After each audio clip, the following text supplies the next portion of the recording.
Hey there, Pastor Farney here with the last of our Book of Concord class sessions for some time as Lifelight takes over. Today we're going to be talking about Article 15 of the Augsburg Confession. Goes by various names concerning church rights or ecclesiastical usages or human traditions. But you'll see pretty quickly just what this article is about. We'll do something a little bit different today. We won't get too much into the apology, just a short amount to give it the time it's worth, and then we'll kind of talk about,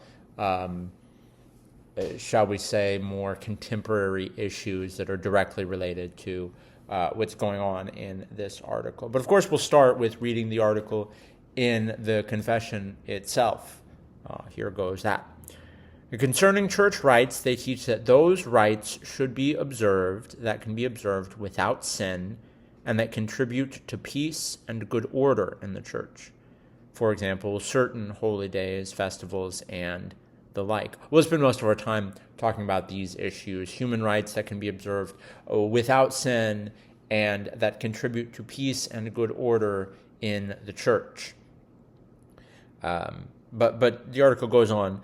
However, people are reminded not to burden consciences as if such worship were necessary for salvation. They are also reminded that human traditions that are instituted to win God's favor, merit grace, and make satisfaction for sins are opposed to the gospel and the teaching of faith. That is why vows and traditions concerning foods and days instituted to merit grace and make satisfaction for sins are useless and contrary to the gospel. So we'll come to the apology here and deal with those last three paragraphs rather quickly. This is a kind of a medium-sized article in the confession, and to tell you the truth, I'm not really sure why. You'll see really quickly. So we'll start with paragraph 3 here. So the opponents accept that first article, but they kind of take issue with the first paragraph and take issue with the rest. In paragraph 3, Melanchthon says, although we expected our opponents to defend human traditions for other reasons, we never dreamed that they would actually condemn the proposition that we do not merit the forgiveness of sins or grace by observing human traditions. Since they condemned this article, we have an open and shut case, the translator says. And I think this is quite true. As you go through, there's about 50 paragraphs to this article, and for the most part, Melanchthon is just dealing with this supposition from Rome's side that human traditions actually make us righteous before God. He seems as baffled as you and I would be about this claim, and he very good argumentation, but it's kind of rehashing what we've seen before in Article 4 on justification. That justification comes by faith and not by adherence, especially to human traditions. And there are all sorts of analogies that he makes with the Pharisees, who were obsessed with their human traditions, with many opponents of Paul's, who come to be known as Judaizers, because they were trying to impose many of those Old Testament and those Jewish practices on Gentile believers. And so Melanchthon kind of takes up that case. And that's an important case, evidently, in the 16th century, although I suspect it's not particularly at the fore of our discussions in modern American Christianity. I just don't expect that you'll run into a lot of people feeling this way, although, of course, the remnants still remain in the Roman Church. We were talking in class today about the so-called holy days of obligation for the Roman Catholic Church. These are 5 or 6 non-Sunday days out of the year that you must attend you must attend Mass, or you have fallen into, I think, a mortal sin. You've broken the faith, and you need to make serious consequences. A Catholic who dies in the state of mortal sin is relegated to hell. Right? This is a high thing, and so it's these sort of observances that burden the conscience. It is good for people to go to extra church services. That's a good thing, and we should encourage that as a way of building faith, but to do so in a way that burdens the conscience in a way that the Scriptures do not. That is what is at issue here, especially in the I noticed that there's big glare from the windows. I'm not sure what to do about that. A lot of windows in this room. Apologize about that.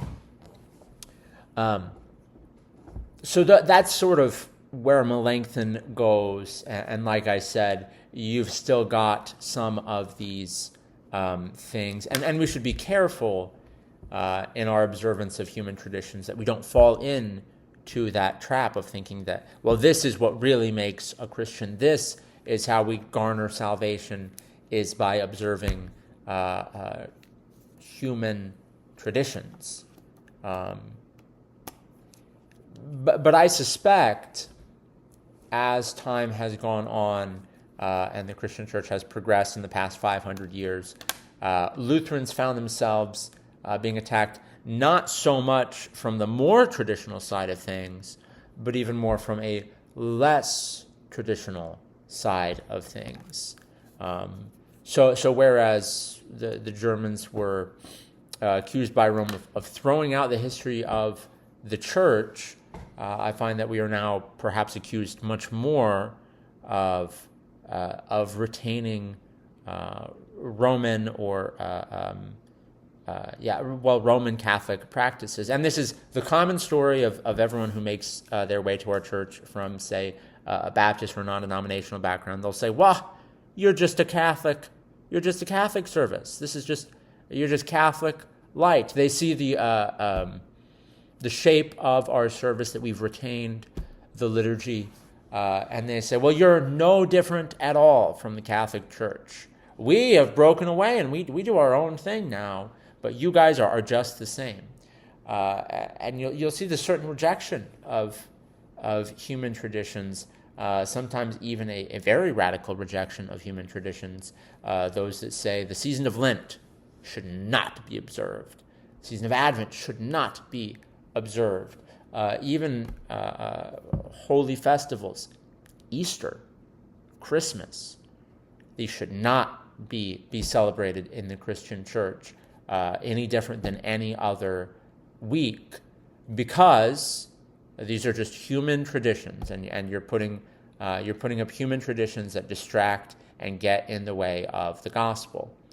Now, I think that even just on the face of it, this is not a very convincing argument that celebrating Easter gets in the way of the gospel, that celebrating Christmas gets in the way of the gospel. You wonder how bad of services these people went to come up with these ideas. But you kind of see the point, that they're rejecting any human tradition. Now, you'll notice, a keen observer will notice that no matter what tradition you are, no matter how kind of wild and out there and ahistoric your church is, there are still a number of traditions, right? Most Christians worship on Sunday. That's not commanded in the Scripture. Jesus never says, you all must meet on Sundays to do these things. The Jews were commanded to keep the Sabbath day holy, but that's not Sunday. That's Saturday. That's a particular day. There are, sort of an analogy by which Sunday is sort of a new Sabbath, but strictly speaking, the Sabbath is on Saturday, and that's when the Jews were commanded to worship. So why are we worshiping on Sunday?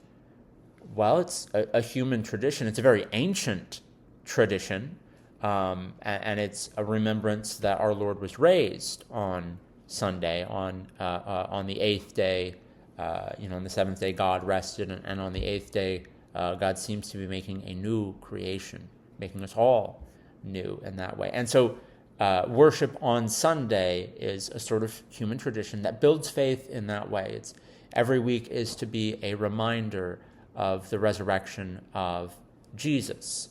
But there's nothing sinful about, say, we have a Monday night worship service. There's nothing sinful about worshiping on Monday night. But you'll notice most every Christian church has that Sunday morning worship. That's been a tradition that's extremely common in the Christian church, and a good tradition. And you'll notice that it's not a tradition that, I'll say this, it is not that the Augsburg Confession says that traditions should be upbuilding for faith. Now, they would probably agree that's a very good thing, but they seem to think that that's not the main purpose of these human traditions. They're more interested in peace and unity in the church. They think that's a very good reason to have a human tradition. Remember the twofold test, something that can be observed without sinning, and something that promotes peace and tranquility in the church. And so this explains a lot of what we do in church. Especially we'll take worship as this really good case study.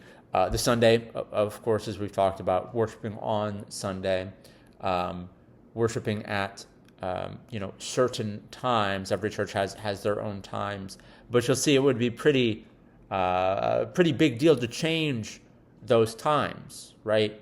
If I said, you know what, guys, I want to sleep in next Sunday, let's do church at 3 and 5 p.m.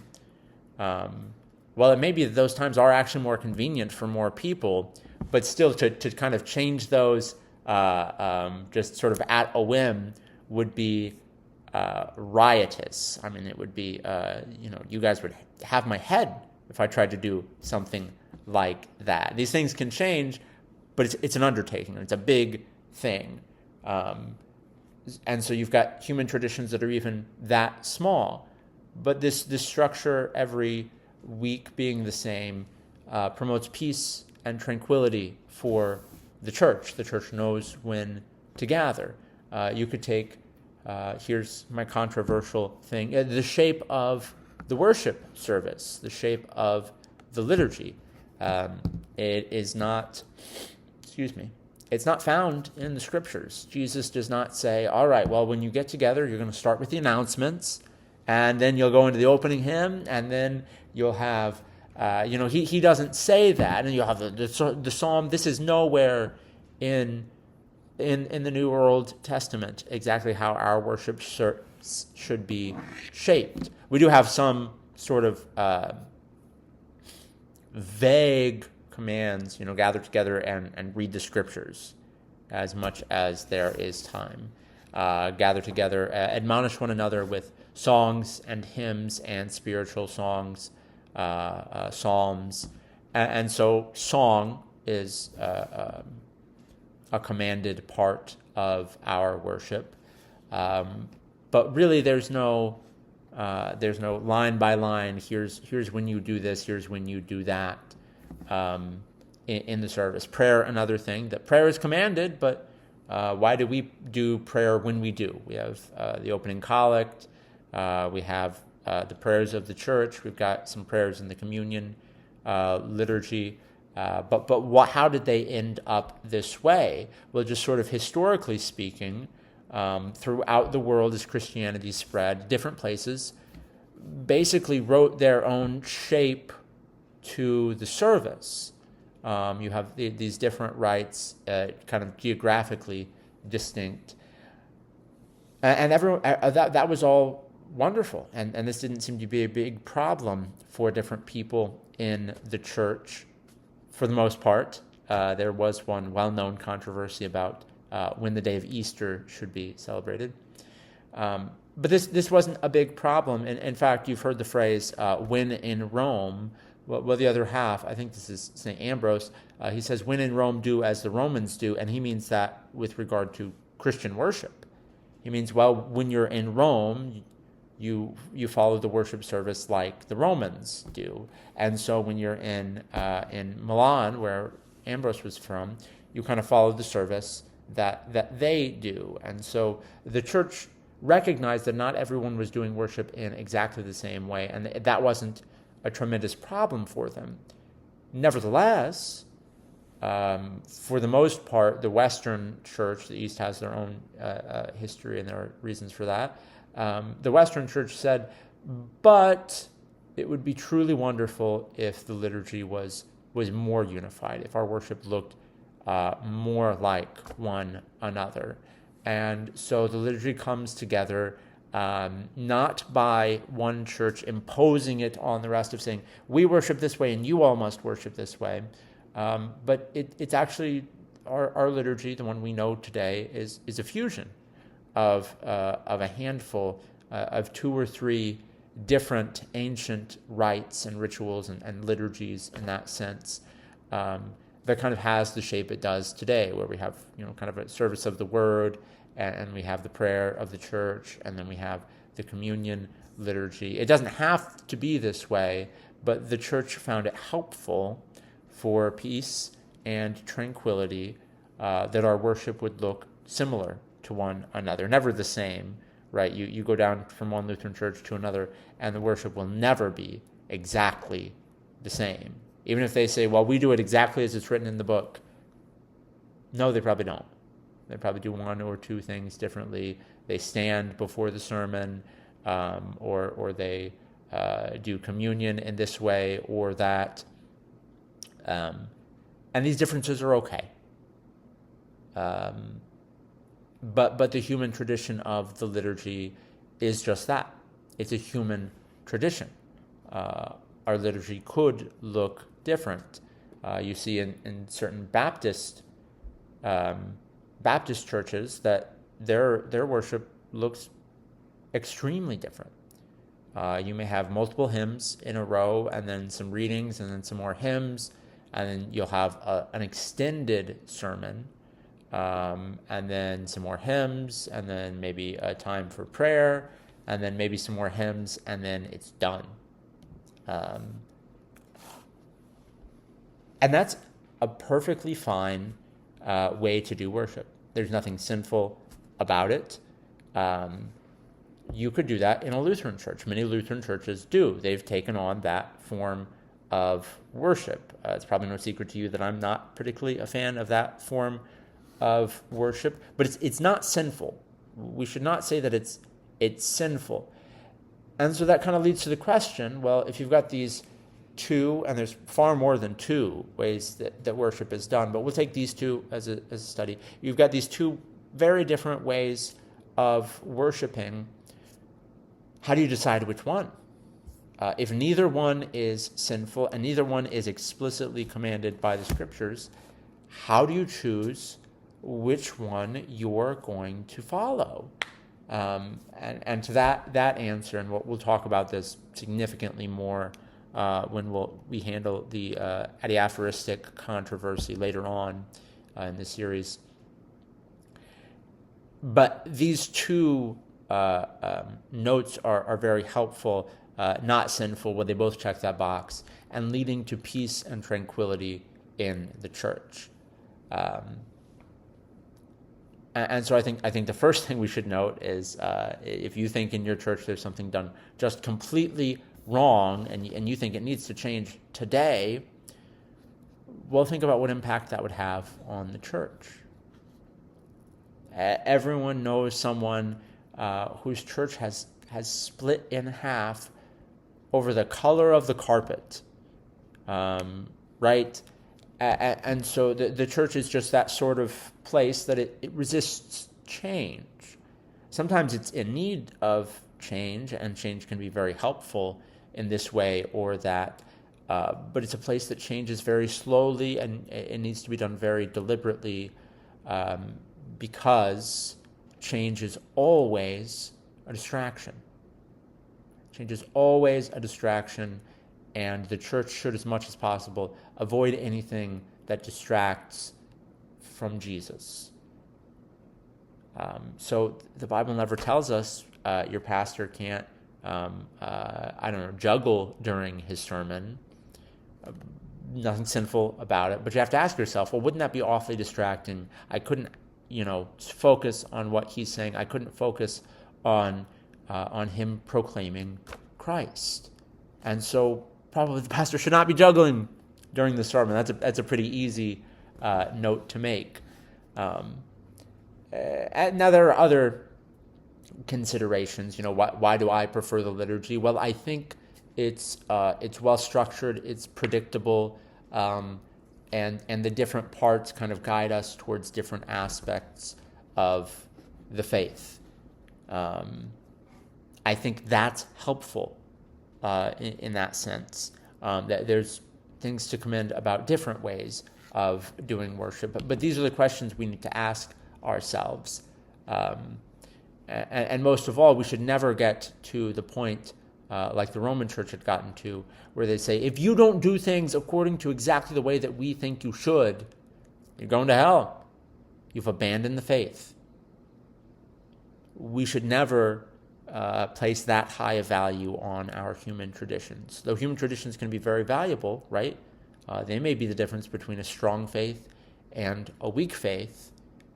They are just that, human traditions, which should be, as the Lutherans did, retained as much as they can without sin, and for the peace of the church and also for the upbuilding of faith. But we should never become idolaters who worship our human traditions rather than worship the one whom the traditions are meant to lead us towards. The whole of the worship service is meant to draw God's people close to him, to deliver the word and the sacrament. But the worship itself should not be worshipped. You see what evil dwells in our hearts, that we want to turn even the very best things into evil, and that's kind of what's going on with these human traditions and abuses in the church. Okay, I've blabbed on for long enough. We hope to see you at Lifelight. We're doing Romans this year. It should be wonderful. And then when our Book of Concord class starts back up, I'm not quite sure when that will be, but we'd love to have you there, and hopefully I'll get right back into recording these when we start having those classes again. But until then, God bless and take care.